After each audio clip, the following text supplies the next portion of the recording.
Salut, moi c'est Audrey, alias HFTN. Comme beaucoup, j'ai longtemps cru que ma valeur dépendait des autres. Prisonnière de mes étiquettes, entre doute constant et syndrome de l'imposteur, je me sentais à l'étroit. Un jour, j'ai décidé de m'en libérer.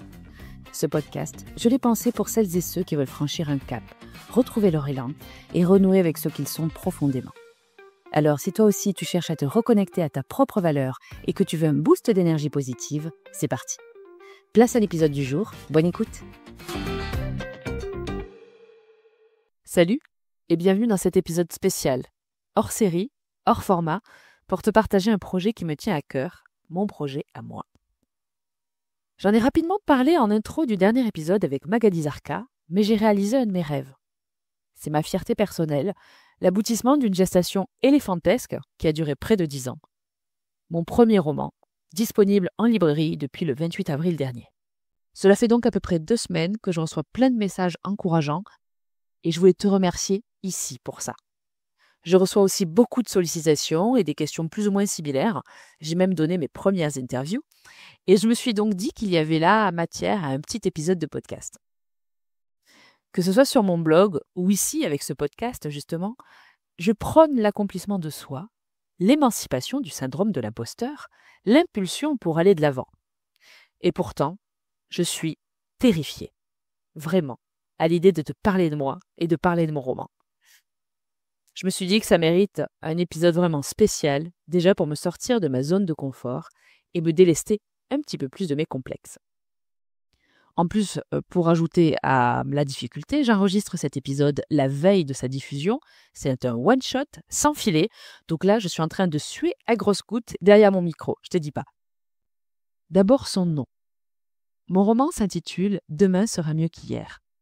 Je voulais un titre qui respire la positivité parce que c'est l'élan que je veux donner. Je parle de sujets difficiles, mais finalement nous en vivons tous. Il faut donc rester optimiste. Demain ne peut être que mieux. D'une manière générale, je suis une grande persévérante et c'est ce que j'ai envie de partager avec ce premier roman. J'ai rassemblé un petit peu les questions et les réflexions qui m'ont été transmises et j'ai découpé cet épisode en 5 grandes questions. De quoi parle ce livre ? Pourquoi tu dois le lire ? D'où m'est venue cette envie d'écrire ? Comment ai-je procédé pour l'écrire et le soumettre à des éditeurs ? Et enfin, je te partagerai un petit peu les coulisses du process du contrat d'édition et pourquoi le démarrage de la commercialisation de mon bouquin est-il si rocambolesque. J'espère que tu resteras avec moi jusqu'à la fin. C'est parti. De quoi parle ce livre ? Je te le pitch en quelques mots. Maria se réveille à l'hôpital. Elle est confuse, persuadée que son mari est mort. Autour d'elle, un flou inquiétant s'installe. Une jeune femme, Angèle, lui propose de raconter sa vie pour tenter de raviver sa mémoire. Ce qu'elle ignore, c'est que cette histoire, en apparence anodine, va aussi la transformer elle. Celle qui écoute, celle qui doute, celle qui cherche sans vraiment savoir quoi. Peu à peu, souvenirs et silence s'entremêlent.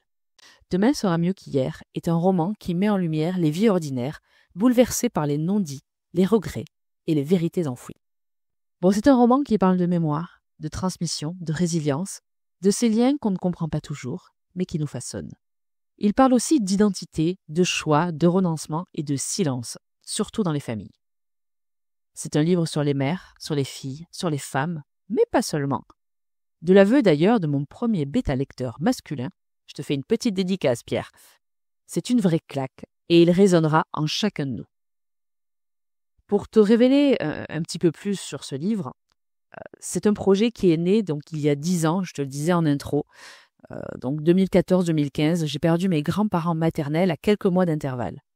Ils ont été tous les deux un couple fusionnel, plus de 60 ans de mariage, 7 enfants, près de 20 petits-enfants. Une vie d'amour et pas que d'eau fraîche. Et pourtant, malgré tout ça, mon grand-père est mort dans l'indifférence totale de celle qui fut l'amour de sa vie, parce qu'elle l'avait complètement oublié. Ma grand-mère souffrait de la maladie d'Alzheimer. Je vois beaucoup d'histoires similaires à la leur chaque jour dans ma vie professionnelle. Alors j'ai voulu donner une voix positive à cet état de fait. Puis, mes grands-parents sont issus de l'immigration espagnole des années 40-50. Ils n'ont pas fui le franquisme par conviction. Enfin, pas que je sache, à vrai dire. Ça fait partie des questions que j'aimerais leur poser aujourd'hui. Mais ils ont fui la misère, la peur, pour le souhait d'une vie meilleure.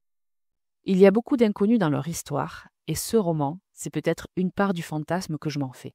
J'ai donc eu ce besoin profond de garder une trace, de ne pas laisser filer ce qu'ils m'ont transmis sans bruit, de mettre un peu de lumière sur ces histoires invisibles que l'on porte tous. Pourquoi tu dois le lire ?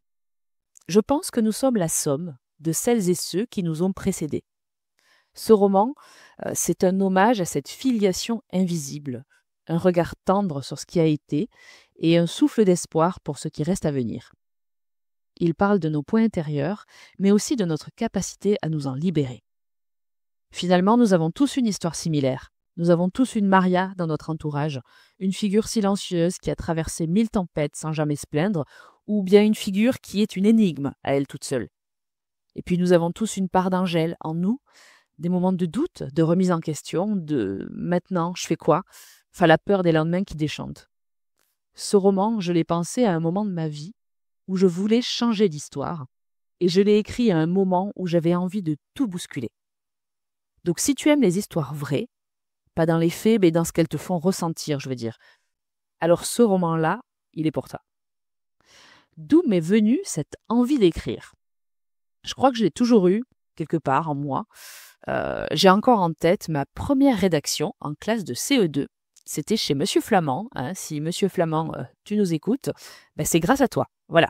J'avais 8-9 ans, j'avais pris un plaisir fou à inventer une histoire farfelue depuis l'image d'un bonhomme coloré. Je me souviens, je vois encore la petite case de couleur. Enfin voilà, je me souviens aussi de cette émotion, cette joie et cette satisfaction de l'écriture. Puis bon, la vie, elle suit son cours et écrire, il paraît que c'est pas un vrai métier. Donc j'ai rangé ça dans un tiroir et puis j'ai continué à écrire dans un registre, on va dire, plus pragmatique. Donc que ce soit des projets de service, des contrats de travail, des livrets d'accueil, des nécrologies aussi, et puis les cartes de vœux et les courriers de réclamation. Je suis plutôt douée pour ça. Il m'a finalement fallu des années pour me réconcilier avec ma créativité. Parce que dans ma perception des choses, la créativité s'exprime dans les arts plastiques, les travaux manuels, la danse, que des choses pour lesquelles je n'ai aucun talent.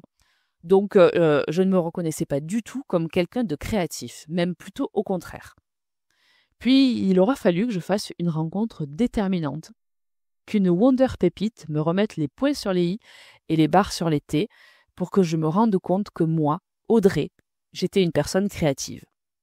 Merci Alexandra. C'est ainsi qu'est née la cheftaine et que j'ai retrouvé ce plaisir d'écrire. Et là, j'ai compris que ça ne me quitterait plus, que ça en était presque devenu vital.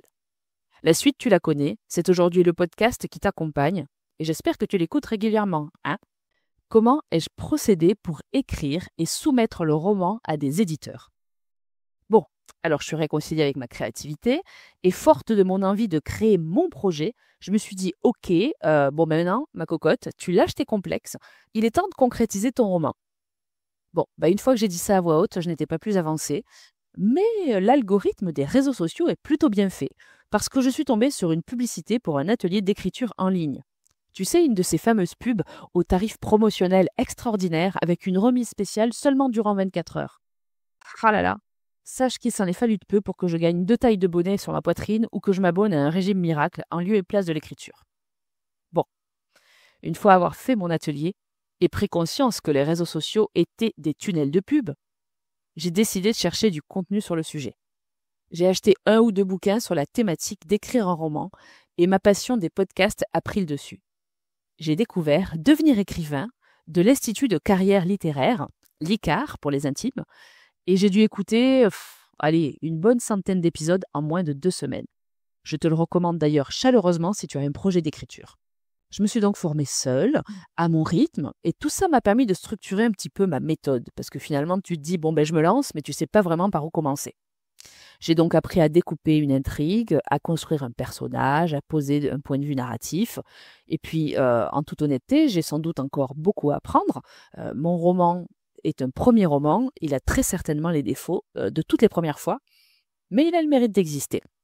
Ensuite, après cette petite formation personnelle, j'ai écrit. J'ai commencé vraiment concrètement à travailler le projet fin août 2023. Je me suis disciplinée à écrire 5 jours par semaine, par session d'au moins 2 heures.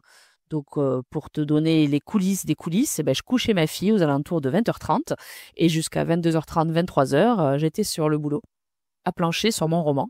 Et là, c'est l'ascenseur émotionnel avec moi-même, où il y a eu des doutes, des phases d'euphorie, d'autres où j'ai cru que c'était méga nul et qu'est-ce que je faisais dans ce merdier.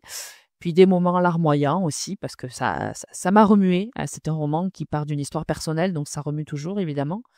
Mais bon, bref, écrire un roman, ça blinde au niveau confiance en soi, finalement. Mon premier jet est sorti en moins de 2 mois. Je te rappelle que ça faisait 10 ans que je l'avais dans la tête. Puis je l'ai retravaillé, je l'ai confié à des bêta-lecteurs de confiance, j'ai réécrit des passages, et en janvier 2024, j'ai profité de l'élan de la nouvelle année pour adresser mon manuscrit à une trentaine de maisons d'édition. J'avais préparé un beau tableau, donc les tableurs Excel, c'est aussi une de mes grandes passions, je te l'avoue. Et j'ai référencé dans ce merveilleux tableau toutes les maisons d'édition que j'avais identifiées, pour lesquelles j'estimais cadrer à la ligne éditoriale et qui me permettaient une soumission dématérialisée. Je ne me voyais pas non plus faire du porte-à-porte avec mon manuscrit papier. Donc voilà, il faut savoir que j'ai pas le chiffre exact, mais je crois qu'il y a 200, 300 maisons d'édition identifiées en France. Donc moi, j'ai fait ma petite sélection, il y en avait une petite trentaine, et j'ai fait mes envois, donc tout ça en janvier 2024. Et là, commence l'attente, longue. Parce que bon, le temps de l'édition, c'est vraiment pas le temps de toi et moi. Donc au bout de 1 mois, 2 mois, 3 mois, il se passait toujours rien.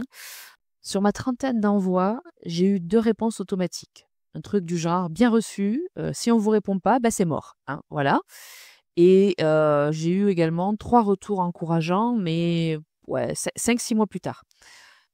Donc le premier retour, c'est un éditeur qui a pris la peine de m'appeler pour me dire qu'il ne prenait pas le projet, mais il m'a expliqué pourquoi et m'a donné des conseils pour améliorer mon texte si je voulais le lui soumettre à nouveau. Donc il m'a pas dit non, mais sincèrement, il a pris un bon quart d'heure de son temps pour m'expliquer ce qu'il pensait de mon travail et ce que je pouvais faire pour cadrer à sa ligne éditoriale et puis améliorer mon style, tout simplement. Donc merci à lui. Le second retour, c'est la maison d'édition avec laquelle j'ai signé. Et la troisième maison m'a répondu, mais des semaines après la signature de mon premier contrat. C'était une réponse positive, mais trop tardive pour que j'aie eu à y réfléchir. Donc, en janvier 2024, j'ai soumis le dossier et j'ai signé mon contrat d'édition en juin. Ces 3 retours, que je qualifierais d'échanges humains, m'ont été adressés par des maisons dites de petite taille, donc des maisons de province. J'imagine qu'à la capitale, ils ont plus de boulot sans doute. On dira ça. Voilà. Donc ça, c'était pour les secrets de fabrique. Donc, moralité, ne pas se décourager. Donc, je vais te partager maintenant les coulisses du process une fois le contrat signé et pourquoi le démarrage de ma commercialisation est-il si rocambolesque. Donc, j'ai signé mon contrat le 11 juin 2024 précisément et c'était la veille de mon anniversaire. Donc, cela a clôturé une 36e année rocambolesque pour moi et je l'ai pris pour un bon présage, ça a conforté mon choix de titre. La graphiste a rapidement pris contact avec moi pour travailler sur la couverture, ce qui est le truc franchement le plus sympa à préparer. Nous nous sommes comprises rapidement et je trouve qu'elle a plutôt bien cerné la vision du projet. Si tu lis le roman, tu comprendras que cette couverture est une évidence. Ensuite, ça a été un petit peu plus long, on va dire, et un petit peu plus périlleux. Je te le disais tout à l'heure, le temps de l'édition n'est pas celui du commun des mortels et j'ai vite compris que je devais apprendre à lâcher prise.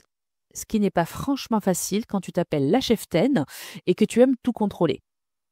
Bref, j'espérais une sortie début d'année 2025 et puis finalement, c'est le printemps et le 28 avril précisément, ce qui est une excellente date. Voilà, pour des raisons personnelles, c'est une date que j'apprécie. Donc, un lancement périlleux parce qu'entre la date de sortie officielle, le 28 avril, le circuit de distribution et les réalités logistiques, il y a parfois des couacs. Il y a eu un malentendu entre l'éditeur et le distributeur, une histoire de calendrier, ce qui fait qu'il n'est pas, je ne sais même pas si le problème est résolu au jour de la sortie de cet épisode, mais donc il n'est pas correctement référencé dans les bases de données nationales. Donc la date de sortie annoncée n'a pas été respectée, le livre est arrivé en ligne de manière un peu aléatoire et certains libraires n'ont pas pu le commander. Mais bon, il paraît que c'est la rançon du succès. J'ai choisi d'en rire et de rester fière du chemin accompli et de te remercier de ta patience. Voilà. Finalement, cela reste une expérience très formatrice aussi. Voir le verre à moitié plein, c'est mon credo. Voilà, donc mon roman est publié aux éditions Hugo Stern et je serai ravie de t'embarquer avec moi dans cette folle aventure. Si tu veux en savoir plus, même si tu veux te le procurer, je te mets un lien dans les notes descriptives de l'épisode. Et puis, si j'ai le plaisir de te compter parmi mes lecteurs, si tu aimes mon bouquin, fais-le savoir autour de toi. Et puis si tu l'aimes pas, la couverture elle est quand même jolie, donc ça fera un bel objet décoratif dans ton intérieur. Sache que j'ai un second manuscrit qui dort dans un tiroir, j'ai aussi 2 autres projets dans les starting blocks, mais à aujourd'hui, j'ai du mal, je m'autorise pas à aller plus loin pour le moment, j'attends de voir comment la mayonnaise prend. Voilà, nous arrivons à la fin de cet épisode spécial, j'espère que ça t'a plu. N'hésite pas à me dire ce que tu en as pensé via mes réseaux sociaux. Donc sur Instagram, c'est @lacheftaine.lemedia, tout attaché. Et par mail, contact @lacheftaine.com. Je serai ravie d'échanger. Merci pour ton écoute, merci pour ta bienveillance. Et comme on dit par chez moi, adéo.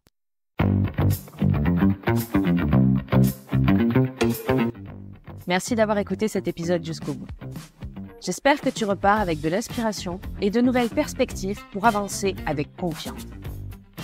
Si cet épisode t'a plu, pense à t'abonner pour ne rien manquer des prochains.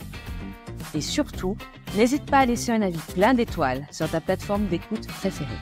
C'est le meilleur moyen de soutenir le podcast et de faire grandir notre belle communauté. On se retrouve très vite pour un nouvel épisode, toujours aussi décalé et inspirant. À bientôt dans la Cheftaine.